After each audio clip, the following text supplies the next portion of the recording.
Summer camp is supposed to smell like smoke and bug spray, laughter over a lake, and the slack of a canoe paddle cutting the dark, not like something breathing in the hallway after lights out. I say that up front because I spent more summers than I care to count as a counselor. I ran cabins, locked up the craft shed, convinced teenagers to do their chores, and took the late-night calls when a homesick kid needed a parent's voice. I still run that family camp during the slow months, answering emails, fixing boards, keeping the generator from dying when the storms come. And that's why I tell these stories. I was there. I had responsibility for the kids, and the things I'm going to tell you didn't fit into any neat explanation we had on hand. They are eyewitness moments that left me unsettled long after the lights came on. There are 3 nights I will never forget. Each one begins ordinary and ends with the feeling that whatever safety a campsite promises has been hollowed out. I'll start with the one that felt like a shadow learning how to move through a house. The dorms were old, wood-framed with a common room that smelled like detergent and hot chocolate. The 12-teen cabin I was assigned had a layout meant to be cozy, bunks in 2 rows, a thin hallway, and a closet that doubled as a cleaning supply cupboard. We enforced lights out at 10.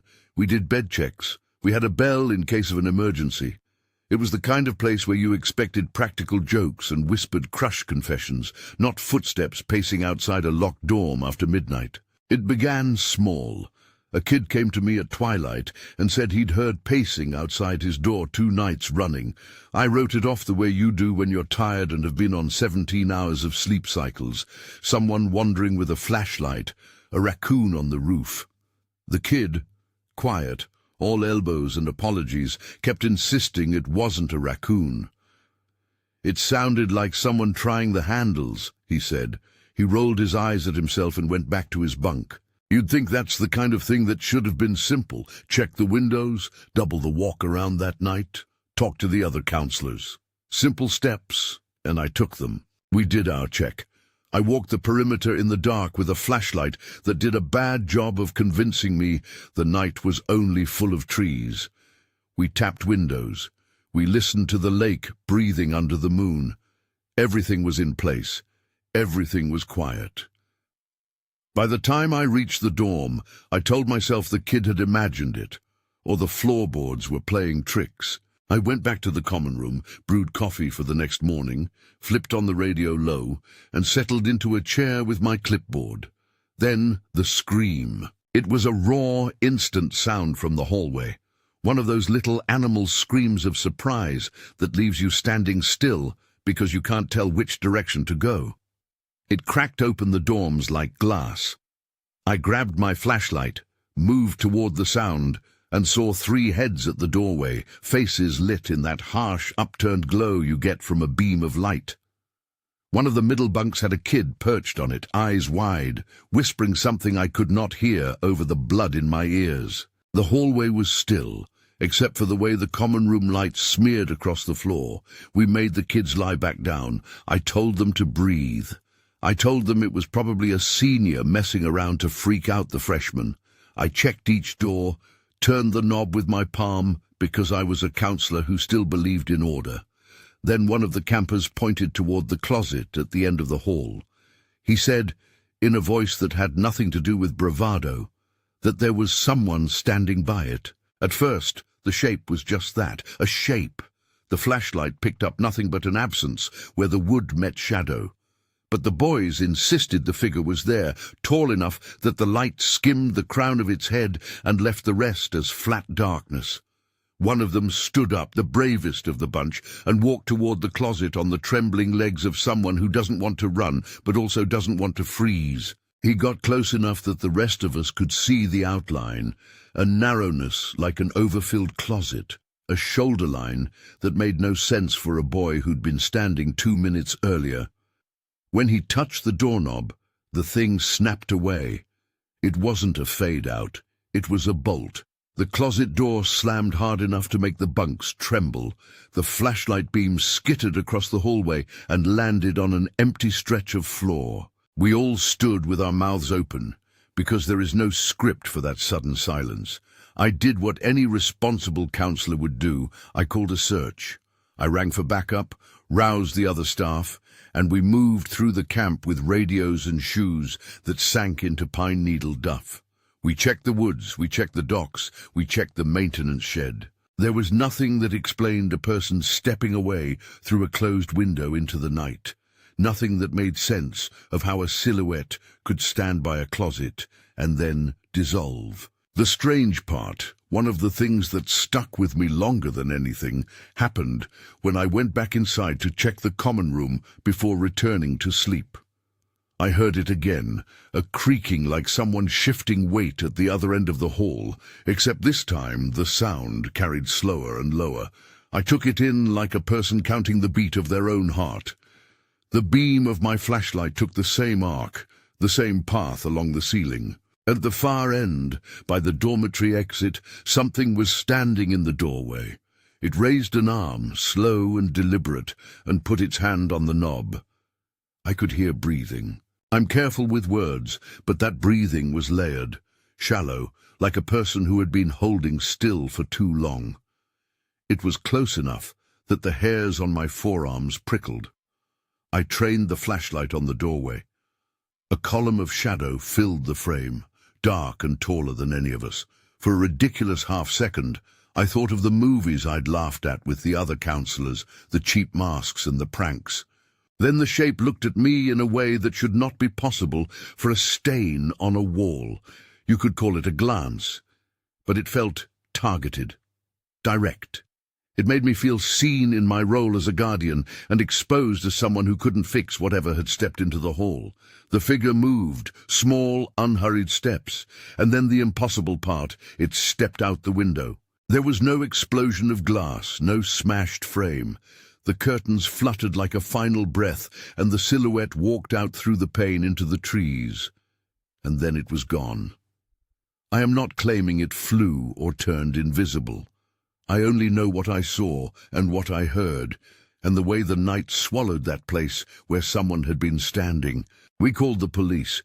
We stayed up until dawn, making reports. Officers combed the perimeter, asked questions that left us all unsatisfied, took down notes about the door, the window, the kids' statements. They left without a suspect. We tightened locks. We reassigned counselors to the dorms in pairs, and we put extra lights on timers. Parents were told there had been a trespasser. That was the summary we gave them, because the alternative would have been to give them the full, shape-smeared details that didn't fit neatly into trespass. Everything that followed had a practical air to it. The camp director installed motion sensors and a louder alarm on the dormitory doors. We hired a night security person to drive around in a truck with a spotlight. No one slept well for a week. The kids who had screamed the first night refused to be left alone at bedtime. I started doing bed checks twice a night. I stopped shrugging off noises I once would have called typical camp sounds. And yet there was no closure. No one was caught on camera. No footprints led away. The window showed nothing but smudged leaves and a wet patch on the sill where condensation had gathered. The police report stayed open, then went cold. The thing we had all seen, if I can call it that, left no trail we could follow. I did not talk about it much afterward. When the register came in for the next session, parents wanted reassurances, and we gave them plans, new lights, extra staff, a promise to keep kids safe. But inside, the lack of an explanation lodged like a stone. It wasn't just that something had been there and left. It was that whatever moved through that hall did not need to be found to change us. After that night, every shadow pulled at the corners of our sleep. Every creak suggested meaning, where previously there had been none.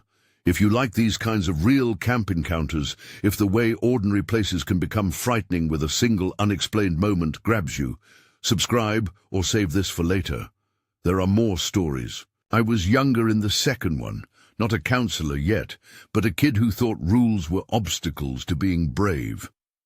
We were at a religious session, one of those weeks where the schedule is packed.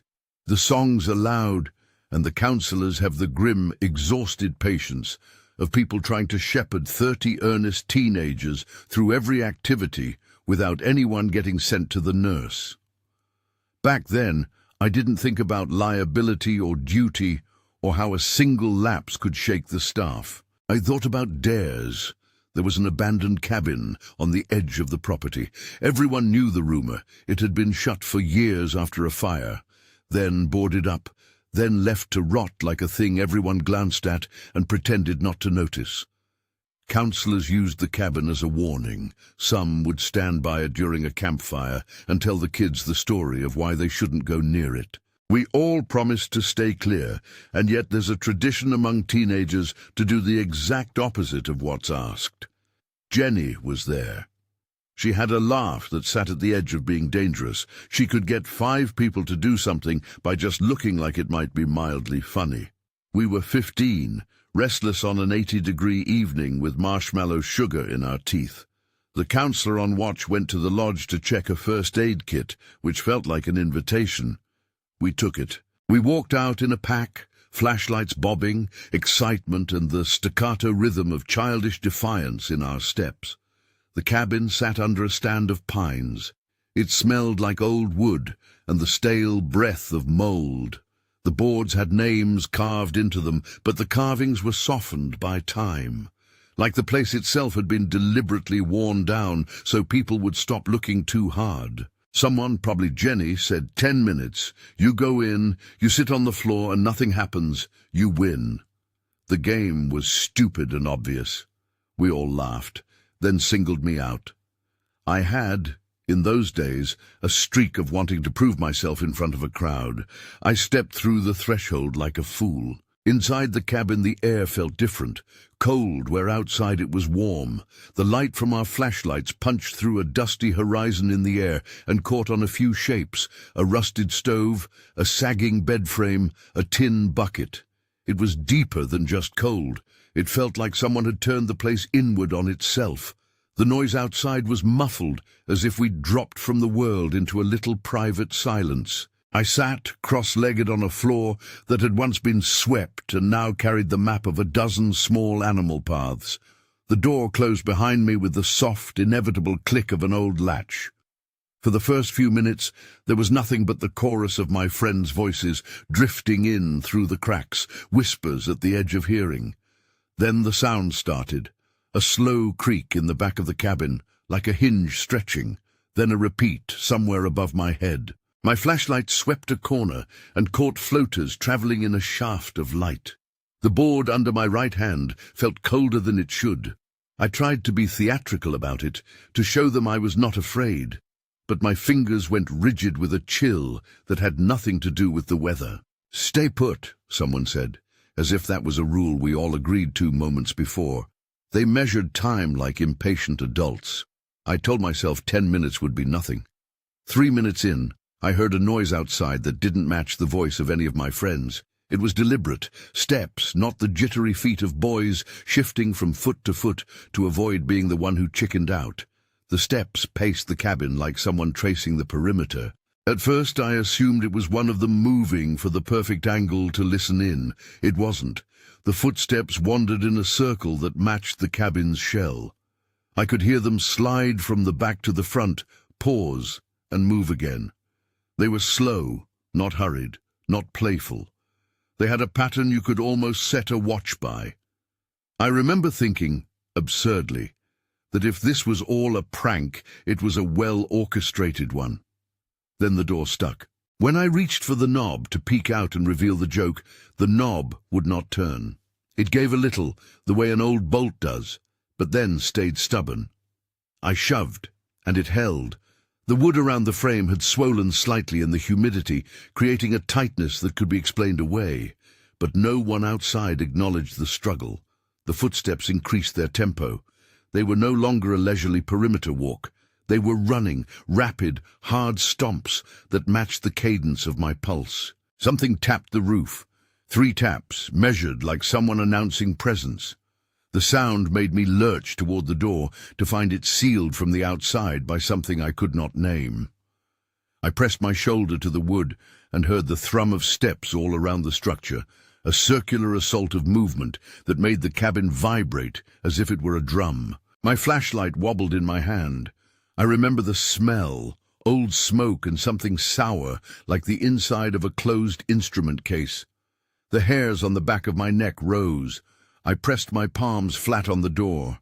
My knees started to shake. The kids outside were cheering nervously, half a laugh in their voices, a protective noise that tried to explain the fear away.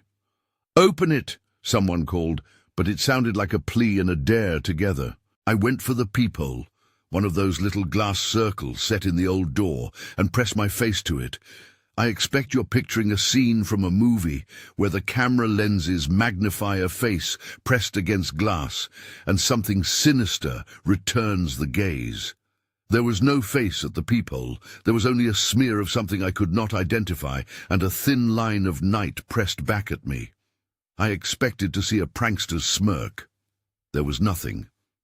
It was in that doorway, absurdly small and unbelievably intimate, that I felt a breath at the back of my neck. Not a breeze slipping through the cracks. A breath. The hair on my scalp took the shape of the exhalation. I could tell the temperature of it. Cool, not warm. Close enough that the pressure of it lifted the fine hairs behind my ear. It made me flinch forward, and my forehead met the wood of the door with the dull thud of a man suddenly aware of how foolish he looked. "Open the door," came another voice, louder now, and I heard it through the thin wall like a muffled order. One of the kids was laughing, trying to be the brave one, a laugh that failed halfway and landed somewhere between hysteria and fear. The run of footsteps accelerated. They circled faster, as if someone had decided to pace the floor until the thing gave up. A shadow passed along the thin cracks where the boards met the frame above my head. It moved with a soft sliding motion, not the sharp cut you get from an animal. I banged on the door, and my knuckles hurt from the sudden, panicked force. The kids outside shouted my name. The running stopped and started like a skipped track. The wood under my palms had a dampness I couldn't explain. I shoved my shoulder hard, and the latch held. The sense of being trapped came in waves, each one thinner and higher pitched than the last. I felt smaller than I had been 5 minutes earlier, reduced to the size of an animal in a cage. Then, without any theatrics, without a sign, I heard a sound directly behind me inside the cabin. It was faint at first, an intake of air like someone clearing their throat, but then it swelled with intent, a pressure like someone leaning close enough to speak into the shell of your ear. I could not turn to look. I could only feel the air move. The hair along my arms lifted. My neck felt the weight of a breath on my skin. I could have sworn I heard a whisper, an actual whisper of words I could not make out. It sounded shaped as language, but fell apart before it arrived at the meaning. I remember thinking, I am going to be a terrible storyteller if this is a prank, because no one is going to believe how completely it made sense in the moment. My heartbeat was in my throat. My hands started to tremble so badly I had to press them flat against the wood to steady myself. I remember whispering back to the thing behind me, as if speaking might be a bridge to someone reasonable. "This isn't funny. Cut it out." There was no laughter. There was instead a measured step away from the center of the cabin and the soft pasture of breath that followed it. Then, as if time were a rubber band, everything snapped. It happened fast, so fast I can feel my lungs trying to catch up. The door shuddered, the latch giving with a sound that was both a sigh and a crack. Light shattered into the cabin from the outside as someone finally shoved it open, and the flashlight beams reamed across the room. Multiple hands grabbed me, hauled me up and out with a force that was more relief than reprimand. Counselors arrived. Older faces that had taken their time, but now carried the authority of arrival. The laughter outside turned into a frantic chorus of questions and apologies. One of the counselors pulled me away, and away from the door, and away from the place where I had felt something breathe down my neck. That counselor held me like you hold a kid who has come close to a cliff and has to be pulled back. I was punished for breaking curfew and sent home early the next day. The official story was that I had fallen into a prank that got out of hand. The director called it a regrettable lesson in obedience. Counselors whispered about responsibility, what we owe the kids, how a single dumb decision can unravel a week of good work. But the grown-ups' dismissal didn't clean the memory. The cabin stayed shuttered. We poked at its history at odd times, old property records, a rumor that some family had once camped there in a different decade and moved away, but none of it explained the sharp, close exhalation I felt on the nape of my neck. When I left camp that summer, I brought home not just a story I could tell as one more thing that had happened to me, but a sticky certainty that not everything childish curiosity could explain. It was the way the adults smoothed it over, the way the cabin was labeled off-limits and swept under the taboo rug. The not knowing was worse than the not believing. It crawled under my skin and lived there for years. That feeling of being dismissed by those who are supposed to protect you is a theme you'll see again. It's not only that the place was weird, it's that the adults handed me a label that fit better for budgets and liability than for what had happened. The lesson was about obedience, not about asking questions or finding truth. For a long time after, every time I walked past an abandoned building or a boarded window, I thought of that breath on my neck. I thought of how easily a group can rationalize away an encounter that didn't have a clear face. The memory burned with the same lingering invalidation. You were young, you imagined it, you were punished.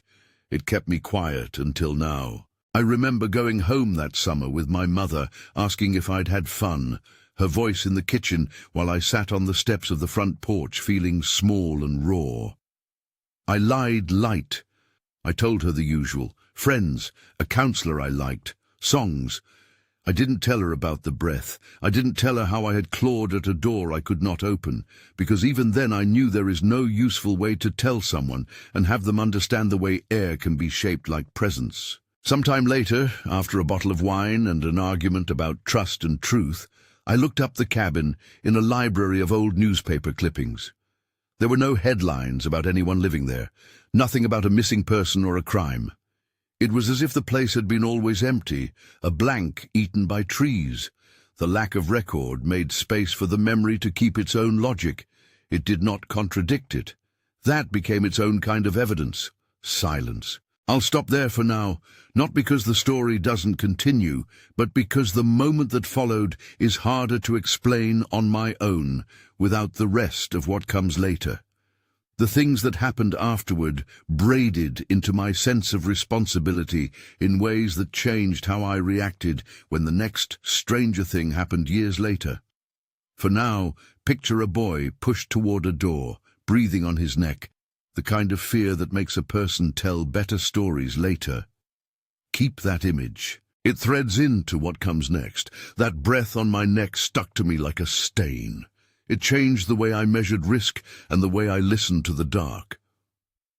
Years later, when I was running the family camp my family had kept going through bad seasons and good, that old memory shaped how I did everything from staffing to how I answered a camper's late-night knock. It's why, the night the owl man showed up, I was the one who took the report seriously enough to go look. Our camp ran 3 back-to-back family sessions one summer. Frantic, loud, the kind of schedule that leaves you 14 hours awake and 2 steps away from forgetting your own name. We lived there in the off hours between check-ins, sleeping in an office or an empty bunk, answering questions parents forgot to ask during registration, and fixing things that broke the minute the sun went down. Most days ended with a pile of laundry and a handful of laughs. Some nights ended with an unease that rooted itself in the place like a winter bloom. I remember the first oddness as small and easily dismissible. A 10-year-old boy at breakfast telling his mom he'd heard someone tapping on the window the night before. He said it like kids do when they try to make the world sound more interesting than it is. Eyes wide, vocabulary borrowed from a backpack of camp legends. It was like an owl, he told his mother. And then, because kids will instruct their parents on the telling as much as the tale, he made the wings with his hands and hooted at the table. His mom smiled and shushed him. I shrugged it off at the time because little kids say lots of things. Except later that morning, another camper came to the office, quieter, older, edge of teenager quiet, and said someone had tapped on the window of the cabin near the lake around midnight. He'd woken because the tapping pressed against the glass like the heel of a knuckle.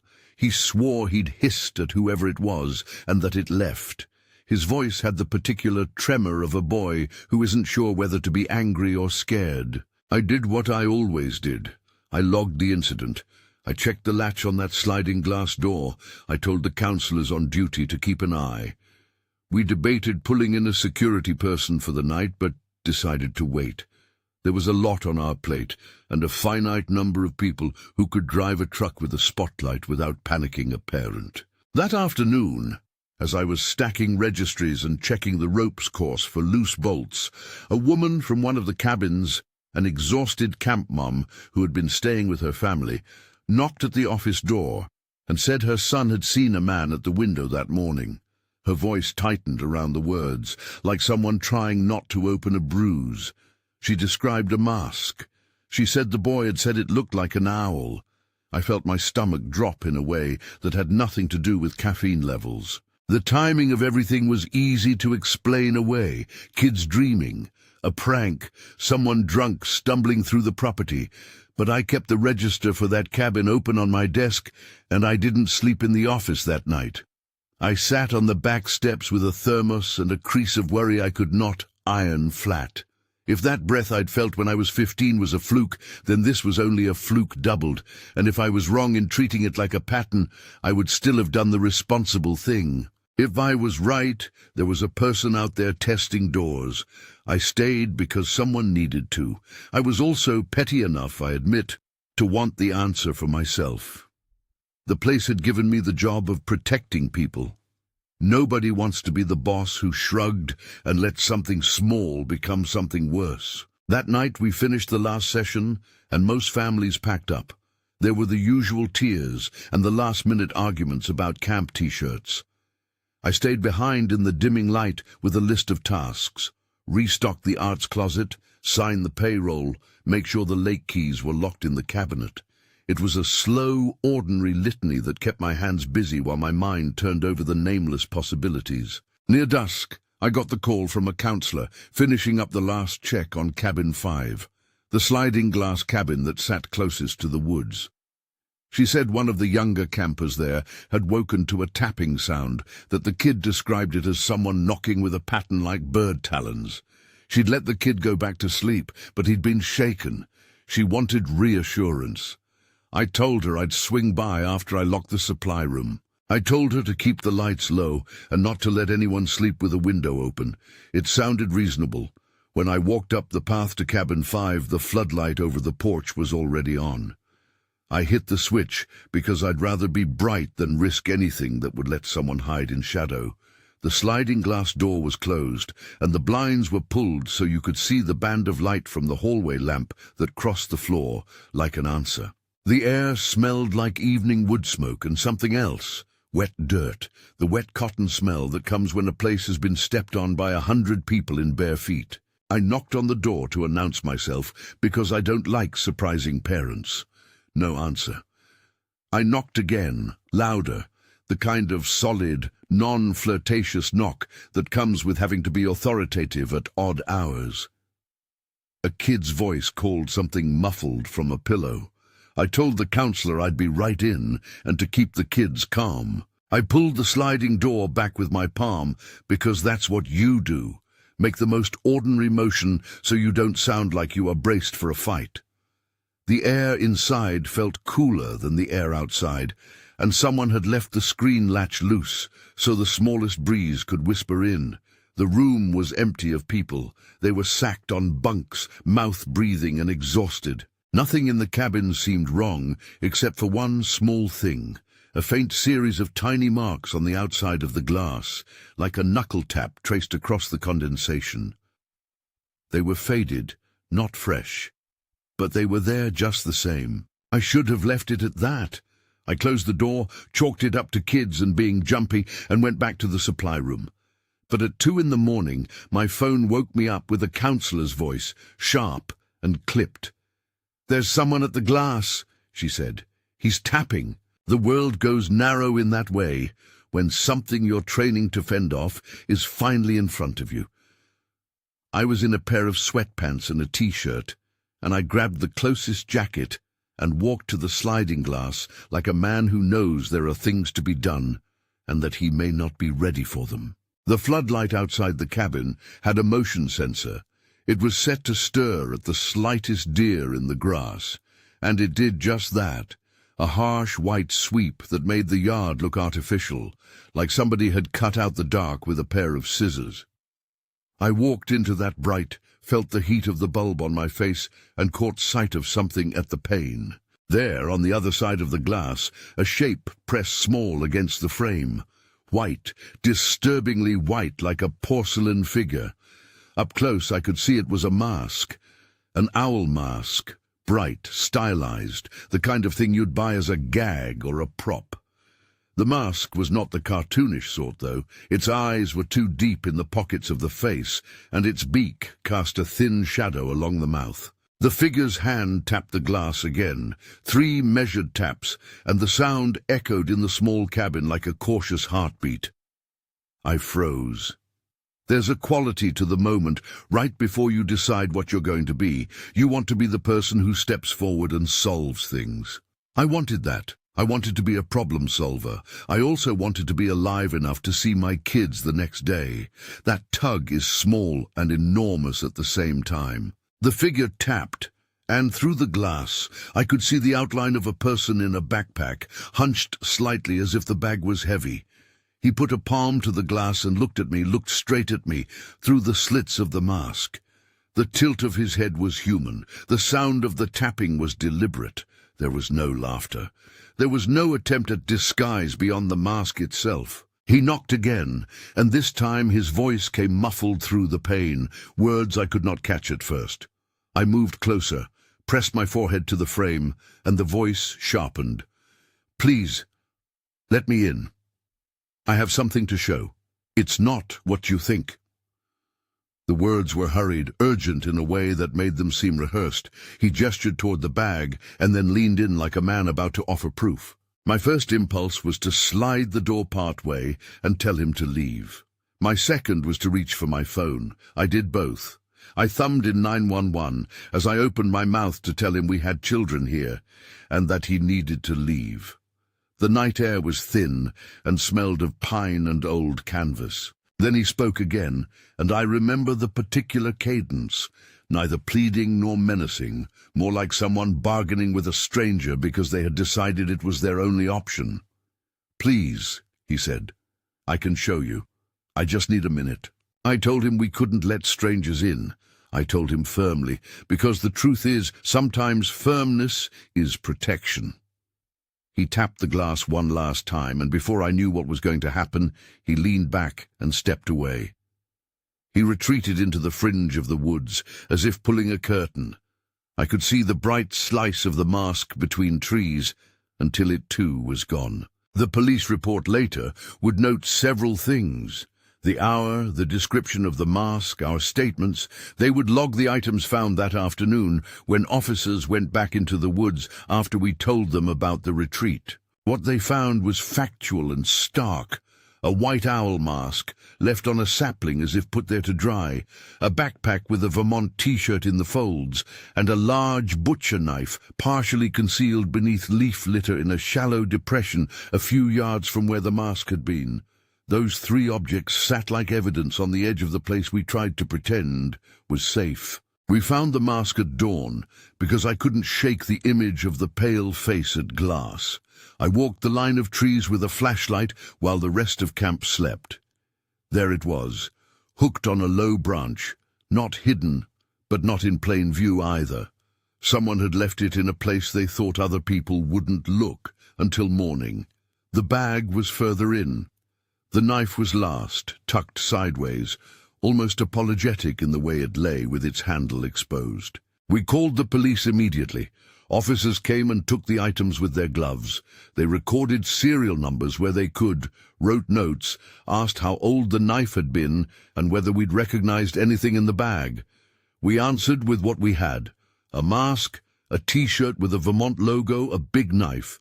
They asked us not to talk about the specifics with parents beyond the line that there had been a trespass and that the items had been collected as evidence. We were told someone would be following up, after the officers left with the evidence, after the pages and pages of statements. The camp director and I sat in the office and decided, quietly, that we would cancel the rest of the session. Not a public cancellation with signs and press releases. A quiet letdown. Parents emailed individually, told by counselors with apologetic voices that the heat of the summer and weather and the stress of travel meant we were shutting down the rest of the afternoon activities and encouraging everyone to head home early. We didn't want to cause panic, and we didn't want our livelihood tied to a headline saying there had been an attempt to enter a cabin in the dead of night. We hired a night security driver who would patrol in a truck with a spotlight. We added more locks, more radios, and we changed schedules so that no one would be alone in a cabin after dark. Parents were grateful, in private, and the families who left early tried not to look at our faces when they did. There was relief. There was also a rumor that followed the mask like a shadow. Someone had left the mask on purpose to be found. Someone had wanted to be noticed. Or maybe they just wanted to be sure we couldn't say later we hadn't looked. We never knew. The police never told us more than that they had the items and that they'd run what they could. No arrests were announced publicly associated with our case. We were left with 3 objects and a dozen impressions. The bright white of the owl mask in the night, the way the mask's hollow eyes seemed to look at me even in daylight, the heft of the butcher knife that made the officer's gloved fingers go careful. We were left with the knowledge that someone would walk through our property with that level of planning and then decide, for their own reason, not to force a single locked door. I slept badly for weeks afterward. I checked sliding glass doors when I walked past them, even during daylight. I found myself setting the office lamp out later at night than I had any right to, like a lighthouse for the camp's small fleet of cabins. The mask sat in evidence as a small, gruesome trophy at the police station. Every so often the officer who'd taken our call would mention its whiteness and how absurd it looked propped on a tree like a bird, watching people who couldn't see it.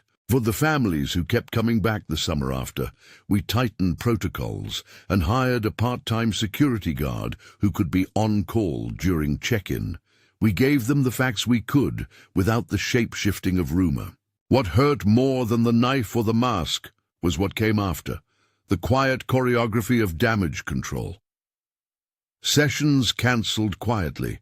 Parents told a story that made sense without shame. Board members asked questions about liability and insurance, instead of the deeper moral shock that someone had chosen our camp as a place to show a mask and leave a knife. We protected families. We protected the camp's ability to exist next summer. Those are not mutually exclusive. But in protecting the camp, we also smoothed the narrative into a manageable statement and left the raw edges of the night for the counselors and the kids who had been there to live with. The campers who'd seen the Owlman were shaken. Some of them slept with lights on for months. One young boy kept whispering that the man had been sad, that the way he tapped was like someone who was lonely. That cracked open something in me. I wanted to simplify everything into a villain and a consequence and have the police explain the rest. Instead, we had objects that could not explain motive, a trail that ended in woods that refused to give up answers, and a camp director who wanted to preserve both the safety of the children and the camp's reputation. It was messy and human. It was also infuriating in its lack of closure. I replay those 3 nights. The tall shadow by the dorm, the breath on my neck in the abandoned cabin, the white-faced owl at the glass, like a film projected on the inside of my skull. There's an arc to them I didn't expect when I first started telling the stories aloud. They're not just a list of scary things. They're a sequence of violations against a place that promises care. Each one was different in scale and mood, but they all landed the same way. We were a locus for an inexplicable presence, and the lack of a tidy answer left a mark. What finally haunts me is not the object or the shadow or the mask. It's the not knowing that then becomes a shape you go on wearing. After those nights we installed motion sensors, hired security, and rewrote emergency procedures. We checked windows twice before lights out. We told parents that we were doing it all in the name of safety. But the measures don't remove the memory of being watched, or the particular sickening understanding that someone had been on the threshold of causing real harm, and for reasons we never learned, had stopped. Sometimes, when I walk the edge of the property now, I find myself lingering near the empty cabins at dusk, listening. It's a habit born from responsibility, and from the old animal part of me that remembers being small in a big place and feeling exposed. I catch myself counting the taps in my head, scanning for shapes at glass, and then I sigh because the world continues on its small mechanical rhythms, lawnmowers, kayaks bumping at the dock, parents calling for their kids. The ordinary sounds try to do the job of making the past quiet again. I tell these stories not to make people afraid to come to camp. Camps are good things. They're places where kids learn to paddle, to be alone with themselves, and come out better for it, where songs and rickety chairs and friendships that last decades are made. I tell them because they remind me, and I hope anyone who listens, of something important. Places meant for care are also vulnerable, and the protection of them requires attention not only to locks and schedules, but to the weight of what goes unspoken. If there is any balm here, it's this. We reacted. We tightened up, we listened, we let security in, we told parents what we could. That was the minimum anyone could expect of us. But the truth sits with me in quieter, colder ways. The nights taught me how little we know about someone else's motive, and how often the most chilling part of an incident is not the danger itself, but the way it leaves you with questions that have no answers. If you've ever been to camp, you know the feeling of checking a window twice before you leave a cabin. That habit is not paranoia, it's a care reflex. It's a muscle I've had to build and maintain. Every time I glance at the woods and count the pop and sigh of a distant footstep, I feel both the duty I owe the kids and a private ongoing ache. Tonight, when I lock up the supply closet and flip off the last office light, I look toward those trees the way a person might glance at a sleeping child.